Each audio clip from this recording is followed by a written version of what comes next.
Halo pemirsa IDX Channel, senang sekali saya Keisha7 kembali menemani Anda di Women's Talk, program yang menghadirkan wanita inspiratif di tanah air. Dan pada kesempatan kali ini saya akan berbincang dengan salah seorang pemimpin wanita yang sangat hebat yang perusahaannya bergerak di industri asuransi jiwa. Seperti apa keseruannya? Ikuti selengkapnya di Women's Talk.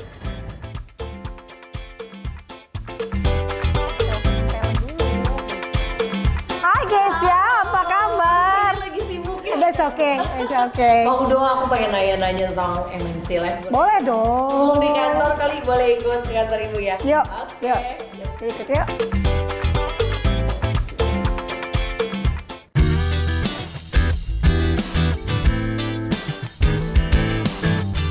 Bisnis industri asuransi jiwa diprediksi akan mengalami perbaikan kinerja atau rebound pada tahun 2024 dengan premi yang diperkirakan meningkat hingga mencapai 192,2 triliun rupiah. Di mana proyeksi rebound ini terlihat dari pola asuransi jiwa yang memiliki kecenderungan tumbuh di setiap tahunnya.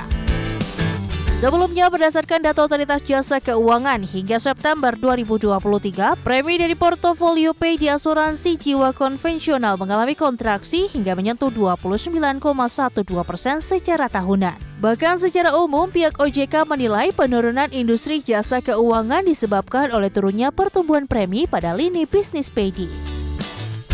Salah satu perusahaan asuransi jiwa di Indonesia adalah PT MNC Life Assurance yang memasarkan serangkaian lengkap produk asuransi jiwa melalui sistem multi jalur distribusi dengan jajaran agen mandiri. Sebagai unit usaha utamanya dan juga dilengkapi dengan jalur distribusi agensi, bank assurance, serta employee benefit untuk memperluas dan memperbesar distribusi produknya. Selain itu, MNC Life juga memiliki kantor pemasaran yang tersebar di seluruh Indonesia.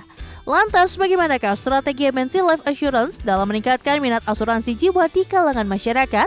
Simak perbincangannya bersama dengan Presiden Direktur PT MNC Life Assurance, Risha Dilianti, hanya di Women's Talk. Pemirsa Women's Talk, sekarang saya sudah bersama dengan Ibu Risha Dilianti selaku Presiden Direktur dari PT MNC Life Assurance atau yang akrab disapa dengan Mbak Cece. Mbak Cece, apa kabar? Hai, apa kabar guys ya? Luar biasa glowing hari ini, sangat cerah, auranya luar biasa positif. Wah, dari perjalanan karir yang kalau saya suka baca di internet, Mbak Cece.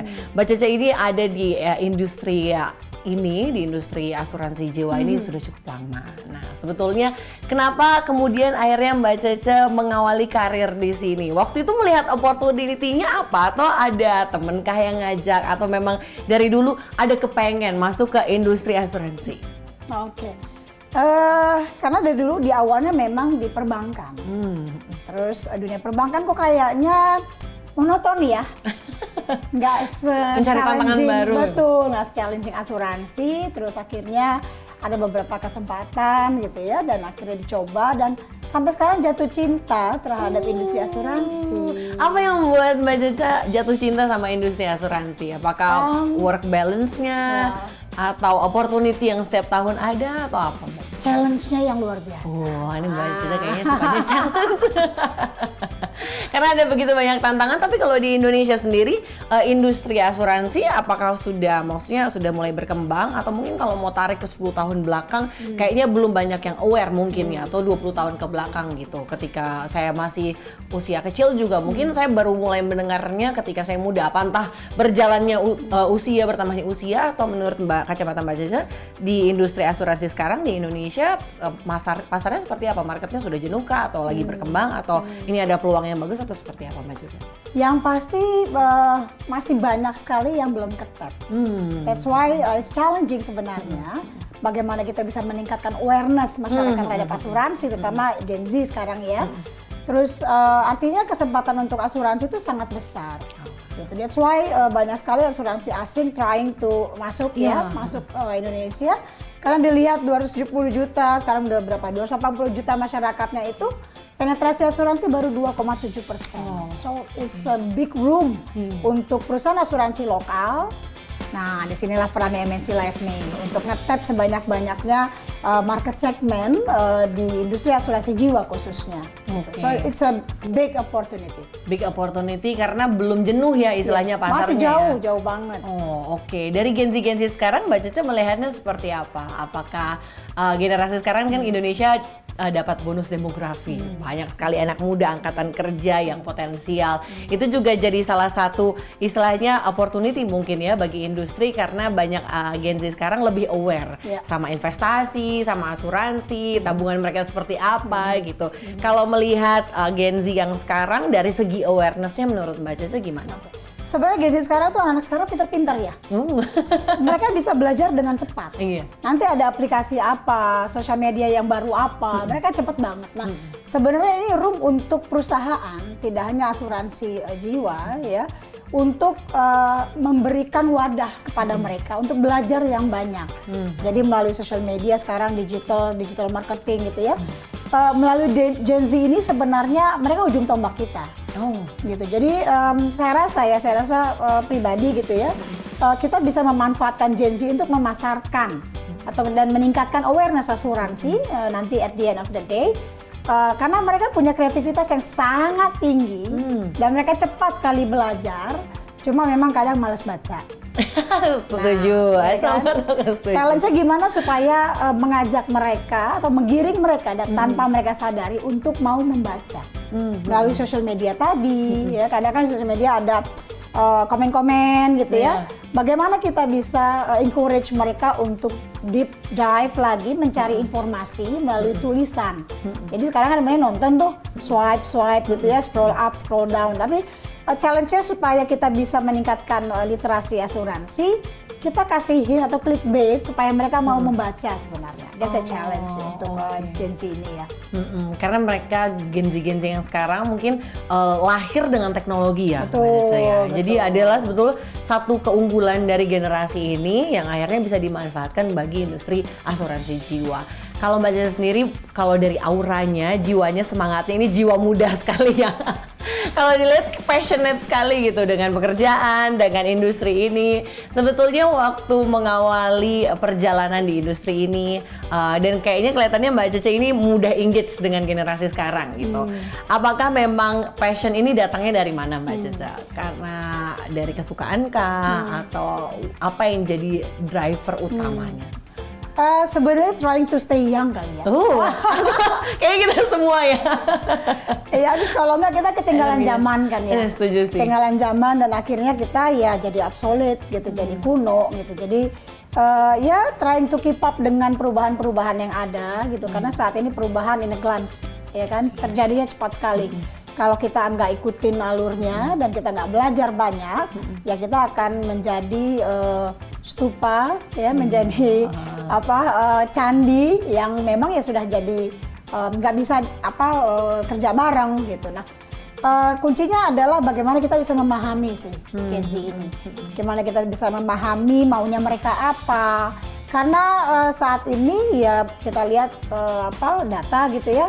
Yang menggerakkan roda perekonomian itu ya mereka-mereka ini, gitu. Jadi even survei-survei industri sampai ke survei politik gitu kan, ini merupakan target market yang besar sekali, gitu. Jadi ya we have to keep up with them.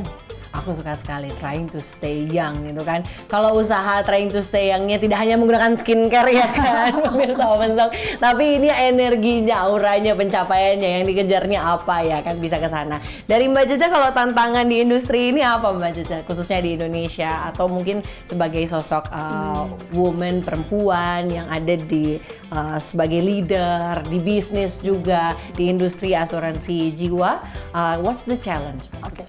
Challenge-nya kalau di asuransi ya kita sudah tahu lah ya, awareness masyarakat terhadap asuransi itu masih jauh sekali. Nah, kita butuh hand in hand dengan siapapun ya, dengan partner-partner baik dari financial institutions juga, baik dari marketplace untuk meningkatkan awareness ini. Karena salah satu driver ekonomi adalah asuransi, perusahaan asuransi gitu. Jadi memang yuk kita kerja bareng gitu ya, nge-grab sebanyak-banyaknya target market melalui awareness. Challenge lebih besarnya lagi adalah kalau saya lihat bagaimana perempuan-perempuan ini bisa, sekarang udah saatnya perempuan lebih independen, ya. Nggak ada lagi tuh perempuan-perempuan yang berharap hanya meminta, ya. Tapi sekarang banyak sekali kalau kita lihat konten kreator itu mostly perempuan loh. Ya, kreativitasnya luar biasa dan jangan lupa bahwa perempuan itu dilahirkan dengan keahlian multitasking. Ya, jadi harusnya kita berbangga, kita bisa melakukan segalanya gitu ya. Nggak ada boundaries lagi saat ini kan ya. Di Indonesia saya lihat juga sudah seperti itu, di mana perempuan-perempuan Indonesia is very tough ya. Sangat berani ya, dan bagaimana kita bisa bertanggung jawab terhadap diri kita, keluarga, bangsa, negara, dan juga agama, supaya tetap dalam porsi-porsinya sebagai marwahnya sebagai perempuan, tapi tidak memberikan batasan-batasan lain gitu ya, tambahan-tambahan lain yang bisa mengurangi geraknya kita gitu. Jadi I'm very proud to be Indonesian woman. I'm very proud too, Mbak Caca. Menarik dari karakternya Mbak Caca, dari passionnya Mbak Caca, dan juga ada peluang tapi juga kesempatan di industri ini. Kita akan simak lebih lanjut lagi bagaimana Mbak Caca akhirnya memimpin dan melit MNC Life Assurance di industri asuransi jiwa yang banyak opportunity ke depannya. Tetap bersama kami di Women's Talk.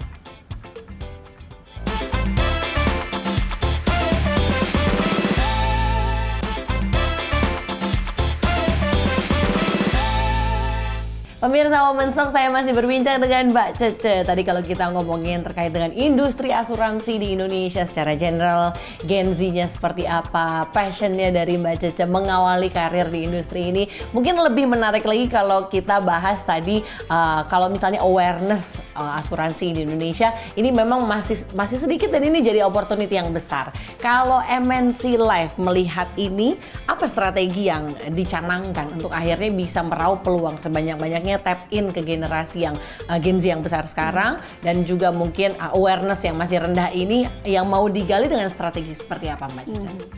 Kita selalu ingin berbeda. Jadi kita menciptakan peluang-peluang baru yang orang lain belum banyak main ke situ gitu. Jadi salah satunya kita baru meluncurkan program afiliator Bestie ya. Nanti teman-teman Women's Talk juga ini ya, download Emotion Life dan daftar menjadi Bestie, karena siapapun bisa mendapatkan cuan sebanyak-banyaknya, unlimited, hanya dengan ikut mengedukasi masyarakat tentang asuransi kesehatan, tentang produk kita yang very simple dan sangat terjangkau, manfaatnya luar biasa. Terus share linknya ya kan, share melalui konten-konten bisa status WhatsApp, Instagram, TikTok, Facebook, dan every time ada orang yang ngeklik itu kita dapat ya kan, ada rewardnya gitu ya setiap klik, dan apalagi kalau orang beli dari melalui link yang kita bagikan itu langsung dapat komisi. Berarti ini ya it's very simple. Sangat cocok bagi mereka di luar sana kayak afiliator, influencer juga ya. Benefit yang didapatkan tadi selain itu apa saja, Mbak Caca? Ada asuransi kesehatan, asuransi jiwa juga yang sangat-sangat terjangkau. Kalau teman-teman bagi yang sudah punya gitu, saya sudah punya, ini bisa menambahkan gitu. Karena ada rawat jalannya, telemedicine gitu ya, yang hingga 900.000 satu tahun bisa kita pakai. Jadi tidak terbuang begitu saja. Kalau kita beli sendiri kita dapat potongan diskon ya kan, dan langsung kita mendapat komisi untuk diri kita sendiri. Kita dapat linknya, itu bisa kita share, terus terakumulasi. Dari namanya aja yuk join Bestie ya kan ya Mbak Caca. Apa memang sejak awal produk baru ini dicanangkan karena memang menyasar Gen Z sekarang? Apa yang opportunity apa yang dilihat? Segmen market yang mana yang disasar? Zamannya afiliator, ya kan, dimana orang bagi share link, merekomendasikan gitu ya. Jadi saya lihat untuk membeli produk asuransi ini udah harus menggunakan cara-cara baru yang lebih fun, yang lebih seru, dimana produknya itu yang mudah dipahami, yang dengan premi terjangkau gitu ya, sehingga orang bisa memahami produk asuransi yang terkenal membingungkan, ruwet, ribet, nggak jelas, jargon-jargonnya aneh-aneh gitu ya. Nah sekarang bagaimana kita rubah konsep, memperkenalkan produk asuransi dengan konsep yang fun, yang gampang dan mudah dipahami. Jadi orang cukup nonton videonya saja sudah tahu, oke, ini sesuai dengan kebutuhan saya, sesuai dengan kantong saya, beli. Menarik ya, karena kalau saya lumayan tergelitik tadi dengan kata Mbak Caca, karena memang kalau kita lihat track record ada satu stigma lah, mungkin ada beberapa hal yang sudah terbangun untuk di industri ini sudah cukup lama. ada beberapa hal yang mungkin cara perkenalan produk yang mungkin konvensional, mungkin membuat yang mendengar, apalagi anak-anak sekarang udah pintar ya Mbak Cece ya, langsung turn off istilahnya, langsung agak ilfeel gitu kan, jadinya menolak tapi akhirnya nggak mendengarkan. Saya pernah ada di industri asuransi dulu, aku pernah di asuransi loh Mbak Cece. Jadi itu mungkin salah satu hal yang produknya baik, produknya bagus, benefitnya bagus, tapi mungkin delivernya ini ya ke masyarakat. The message-nya mungkin belum sempat sampai, tapi udah ada penolakan karena kayak aduh ini kayaknya aku mau dijual ini deh, ini. Itu salah satu barrier. Tapi ini jadi terobosan baru ya dari MNC Life untuk bisa istilahnya menggandeng afiliator. Karena orang sekarang sosmed udah gampang ya. Mungkin kalau dikirimin email udah nggak dibaca ya. Betul. Jadi makanya lebih enak kita share video. Betul. Kita share video, konten untuk lebih gampang orang memahami dan kelihatan kan ya. Real case-nya seperti apa sih? Gitu. Jadi kita ubah itu dalam bentuk sebuah video dan untungnya lagi kita punya grup MNC, grup medianya besar gitu ya. Jadi kita bisa berkolaborasi dengan grup media kita untuk memasarkan dan mencerdaskan bangsa terhadap pentingnya untuk mitigasi resiko dan dalam bentuk asuransi. Setuju. Produknya sudah baik. Kalau produk unggulannya dari MNC Life Assurance apa yang paling diminati oleh masyarakat? Kita ada asuransi jiwa, asuransi pendidikan juga, ya.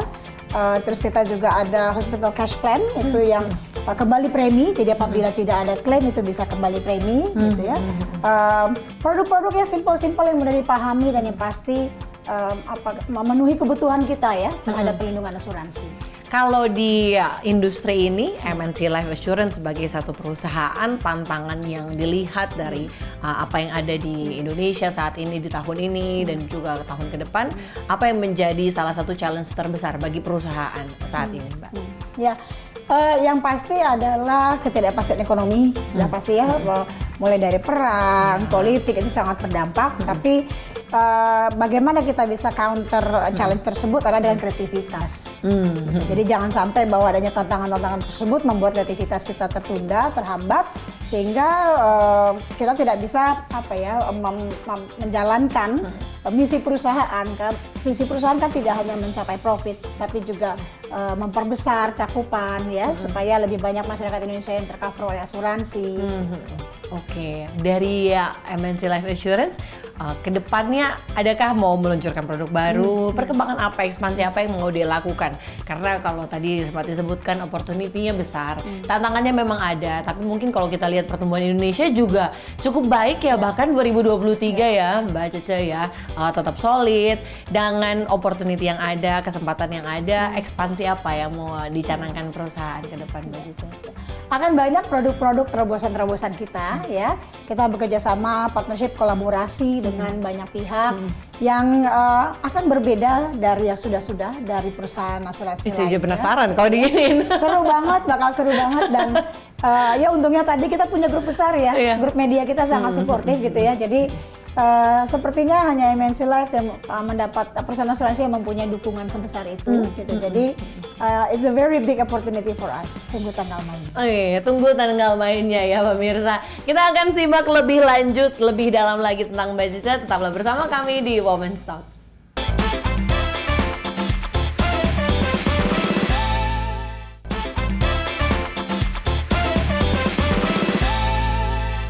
Pemirsa Women's Talk, saya masih berbincang dengan Mbak Cece. Pemirsa, kalau pemirsa tahu di belakang layar Mbak Cece ini sangat humoris ya, kalau bisa dibilang. Auranya positif, banyak hal yang dibawa santai juga, tapi juga terlihat sangat kreatif gitu. Mbak Cece, kalau kita jadi penasaran, seorang Presiden Direktur MNC Life Assurance ini sebetulnya sehari-harinya seperti apa? Karena kan mungkin kalau figur yang ditampilkan adalah figur yang pasti sangat merepresentasikan bagaimana kinerja Mbak Cece, wibawa. Tapi kalau sehari-hari gaya kepemimpinan di kantor Mbak Cece ini seperti apa? Apakah penuh dengan canda tawa dan lawak-lawak harian atau apa yang akhirnya membuat Mbak Cece membawa Mbak Cece karakternya sampai ke hari ini? Yang pasti dalam mengelola perusahaan bisnis itu kan stress levelnya tinggi. Nah, jadi saya selalu ngejaga supaya tim itu tidak memiliki stress level yang tinggi. Tipis-tipis aja. Tipis-tipis. Biar tetap semangat gitu ya, dan segala sesuatunya itu ada solusinya yang pasti. Gitu. Jadi kita kalau stres, kalau tertekan itu mikir itu susah. Jadi saya selalu ngejaga tim saya itu untuk just be yourself. Consider this as your home gitu ya, dimana rumah kita ngejaga, kita bisa relax, kita bisa hangout, tapi bertanggung jawab. Still this is adalah company gitu ya, this company adalah bisnis perusahaan kita yang harus kita jaga gitu. Jadi ownership dari setiap staff, dari setiap tim itu sangat tinggi terhadap MNC Life, dan itu yang merupakan modal utama ya, supaya kita bisa kerja itu dengan ikhlas, kita kerja dengan niat baik gitu ya. Kita pulang ke rumah juga tetap bisa menyapa keluarga dengan enak. Kalau aku lihat ya, mungkin saya lihat Mbak Cece kalau kepemimpinan ada stick, ada carrot. Ini balance ya. Mungkin banyak sticknya tipis-tipis ya, tapi lebih banyak di bawah funnya. Setuju, karena akhirnya kemudian bisa membawa lingkungan kerja yang jauh lebih ikhlas lah. Tadi aku suka sekali kata-katanya. Jadi orang kerja juga jadi lebih ikhlas. Kalau membuat situasi seperti ini, akhirnya terus kemudian memimpin dengan cara yang unik seperti ini, susah nggak sih Mbak Caca menjadi seorang presiden direktur mungkin dengan gaya kepemimpinan yang ada, tapi pengen juga punya ekosistem yang sehat juga. Susah nggak sih Mbak memimpin, apalagi seorang wanita lah istilahnya, banyak role yang harus dipenuhi di rumah, di kantor, kemudian mungkin di teman-teman juga. Is it hard? Is it challenging? Enggak sih, karena saya ngebawa teman-teman kerja saya itu ada di samping saya. Gitu. Jadi kita bergeraknya maju bareng. Jadi ya secara struktur saya ada di atas gitu ya, tapi dalam day to day-nya I really count on each of them. Jadi saya sangat bergantung dengan siapapun yang ada di MNC Life, mulai dari teman-teman di office boy, teman-teman operation, support, kurir, even driver, BOD, semua kita itu sebenarnya kita sama kan, kita semua pekerja semua ya. Jadi we're the same level, we're the same boat gitu ya. Jadi nggak ada yang lebih tinggi atau apa. Yang membuat kita lebih tinggi hanya struktur organisasi, tanggung jawab. Dalam melakukan pekerjaan itu kita benar-benar side by side. Dari apa yang dikerjakan, kesibukan yang ada, work-life balance kalau kata Gen Z sekarang, Mbak Cece gimana Mbak Cece? Kehidupannya apakah ada berat sebelah atau gimana supaya bisa maintain seimbang? Istilahnya tadi, biar nggak gila gitu, tetap sane. Mbak Cece gimana biar cope up sama balance-nya? Kalau saya pribadi dan saya sarankan ke teman-teman di MNC Life juga gitu ya, selalu ceritakan apa yang kita alami dengan keluarga di rumah. Jadi mereka juga tahu apa yang kita alami, apa yang kita lakukan gitu ya. Kita senang di kantor, mereka juga ikut senang. Kita ada kendala di kantor, mereka juga tahu, supaya kita dapat support dari our circle yang paling dekat gitu. Jadi biasakan untuk cerita pulang kantor ya. Bukan artinya di rumah aja tuh bawa cerita kantor, enggak, tapi to let them know what's going on sih, karena kadang ya di kantor itu banyak cerita lebih seru, ya kan? Nah, keluarga kita di rumah kan juga menunggu kita, ya kan? Ada cerita apa sih? Di rumah itu kan kadang lebih sibuk, bukan kadang ya, seringkali kita lebih sibuk, lebih capek, lebih banyak kerjaan kan. Jadi keluarga kita di rumah itu kadang dengan rutinitasnya mereka itu bisa bikin lebih stres loh, gitu. Sedangkan mereka menganggapnya ya kamu sih enak keluar gitu kan, kita di rumah aja. Jadi bawa keriaan kita di kantor, kebahagiaan kita di kantor, pencapaian-pencapaian kita di kantor, sampaikan ke keluarga kita di rumah supaya mereka juga bisa mendapatkan vibe positif kita tersebut. Nah, kuncinya lagi di kantor harus selalu positif. Gitu, jangan bawa udahlah negatif juga bawa pulang ke rumah kan kasihan ya.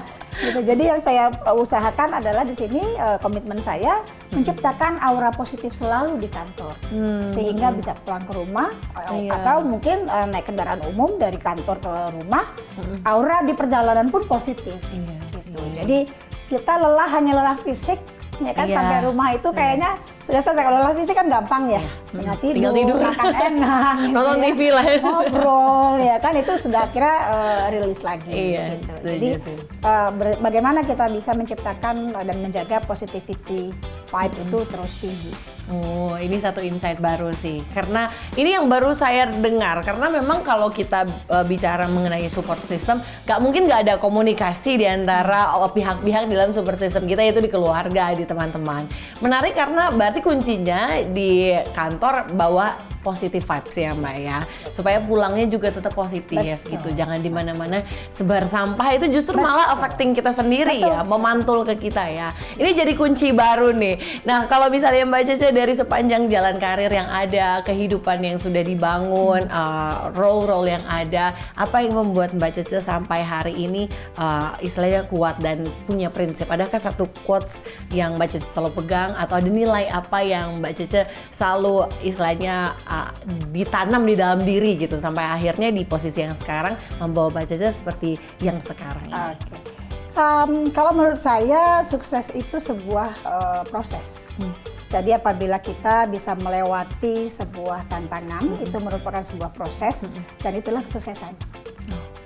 Jadi jadi bukan hasil akhir. Sukses itu bukan hasil akhir, tapi sukses itu bagaimana kita bisa melewati setiap tantangan dalam hidup kita. Itu sukses. Powerful sekali, saya sampai agak speechless. Saya pikir adalah kesuksesan yang dimaksud Mbak Cece adalah satu hal pencapaian yang kita bisa raih di milestone hidup kita, tapi justru sebenarnya melewati proses itu sendiri ya. Itu adalah kesuksesan. Akhirnya kita lebih kapasitas bersyukurnya lebih lebar ya, Mbak Cece ya. Betul. Oke. Harus. Pemirsa harus. Prosesnya harus dinikmati, itu udah jadi kesuksesan kita ya. Terima kasih Mbak Cece atas segala insight yang tadi udah dikasih. Terima kasih, sehat selalu. Amin, sehat selalu. Dan pemirsa Women's Talk, itu dia bincang-bincang kita dengan Mbak Risha Delianti, Presiden Direktur dari MNC Life Assurance. Dan sampai jumpa di episode Women's Talk selanjutnya. Bye-bye. Terima kasih, Thank you ya.